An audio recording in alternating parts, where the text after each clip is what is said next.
be with you for life. Listen, there are certain things that happen to us only once in a lifetime. That one you cannot forget. I keep repeating whenever I come to matters like this. I was preaching in Egbe in 1984. And an angel was standing next to me. When we were praying, if I close my eye, I will see him. If I open my eye, I will not see him.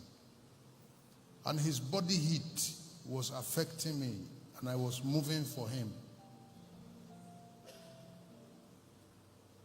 I've never seen a meeting like that. All of us who are in that meeting were not more than the people in this room. Those days we were not talking of crowd. We are talking about the presence of God. And you can be many and God is not there. In that meeting that day, if you throw a dead person inside the meeting, he will stand up. I remember that those who are sitting on the front row, when we were praying, the chair lifted up into the air. And the chair brought them to me and put them down. And the chairs went back and rearranged themselves where they came from.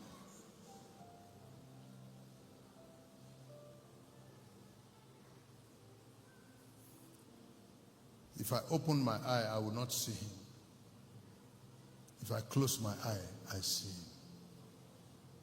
Since 1984, I've been praying to God that he should let me see that thing again. And I have not. I can't forget it because it's the only one like it. 50 years, sir. I prayed to God that in my lifetime, let me still experience something like that. He has not shown it to me again. So there are things that happen in a man's life just once in a lifetime, and it may not repeat itself because it is God who arranged it. And when you are in a meeting like this, as I said, anything can happen. And it may be something that throughout your life, you will be remembering it. I can't forget, there was a meeting in Ibadan. This one is even less than 4 years ago. The woman had no womb. And when I asked her, you say you want to have a child and you don't have womb. She spoke to me in vernacular. I said, that is, there is nothing God cannot do. I said, okay. If you are the one saying that, let's go. So I prayed. Then she let me know. She said, it's not as if I don't have womb like that. I had a baby. The baby died in my womb. And they did not remove it on time. And the baby started to decay. And when the doctor was now removing it and they're suturing my womb, the flesh was tearing because it has decayed. So my husband was called. And my husband said, I've lost the baby. I don't want to lose my wife. Please take the womb out. So when she came back to life from sedation and she was told, then she said, well, I will have to go and look for God to give me a baby anyhow. Did you hear that? To give me a baby anyhow. That is however he will do it. So we prayed 1 year, 4 months after that. Lighthouse Christian Center in Samanda. On Sunday they were worshiping God. When the woman came back, 1 year, 4 months, with twins.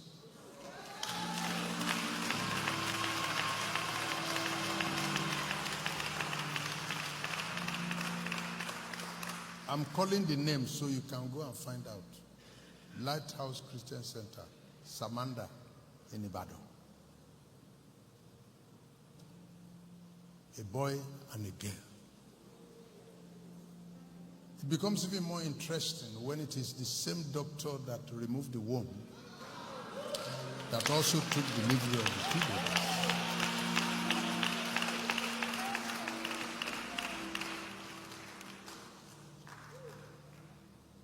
And the question is, what happened? The doctor said, I don't know, but that's what we find out. A new womb grew out. A better womb grew out. The one that was removed was one baby. The one God brought back. When the Lord restored the captivity of Zion, we are like them that dream. Then said they among the heathen that the Lord has done great things for them. The Lord has done great things for us, whereof we are glad. They that sow in tears shall reap in joy.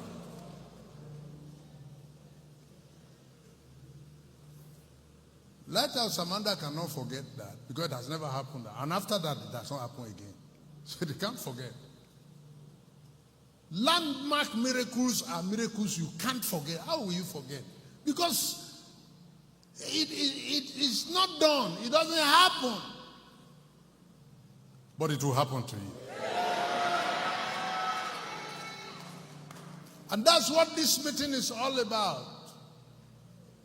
Do everything you can to report in this meeting. Go and call everybody in the city that the King's Palace is the place now.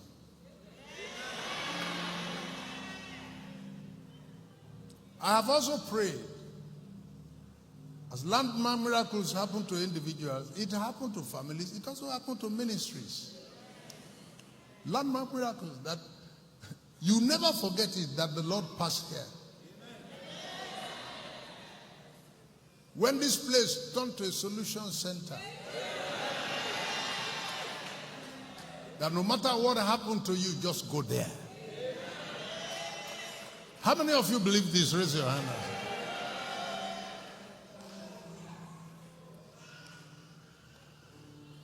In Joshua chapter 10, a city called Gibeon, they came to Joshua and made peace and surrendered so they will not fight. And Joshua accepted them. So some of the other kings who were in the neighborhood heard that Gibeon had surrendered. So they gathered 5 kings, gathered against Gibeon. Verse 5. Therefore, the